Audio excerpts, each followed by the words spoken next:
महाराष्ट्रामधल्या soybean खरेदीची नोंदणीची मुदत ही आज 31 डिसेंबरपर्यंत शेवटची होती। ती अनेक लोकप्रतिनिधी शेतकऱ्यांची मागणीमुळे ती मुदत 7 दिवसांनी आपल्याला आता वाढवण्यात येत आहे। आणि ही सोयाबीनची खरेदी आपल्याला माहिती आहे की नाफेड आणि NCCFच्या माध्यमातून ही किमान आधारभूत किंमत म्हणजे आपण MSP ज्याला म्हणतो त्या निमित्ताने होत होती। महाराष्ट्रामध्ये जवळपास 561 केंद्र आपण सुरू केलेत आणि अजून गरज भासल्यास अजूनही आपण सुरू करू शकतो।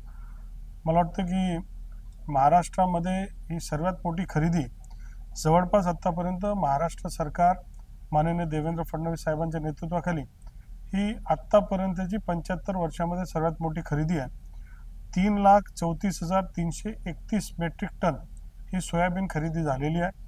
जवळपास 6,69,705 शेतकरी यांच्याकडनं ही खरेदी झालेली आहे आणि या खरेदीच्या माध्यमातून शेतकऱ्यांना फार मोठा दिलासा मिळालेला आहे। ही मागच्या वर्षी म्हणजे आज यावेळेस आपण रेट 4,892 असा रेट देतोय।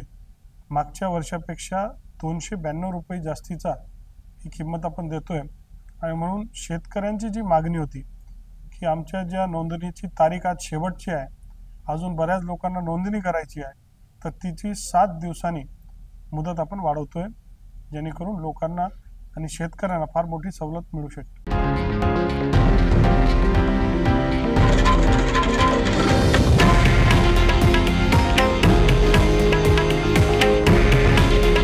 हे आहे देशातील नंबर 1 न्यूज नेटवर्क आणि आपण पाहत आहात TV9 मराठी। काळजी तुमची, हित महाराष्ट्राचं।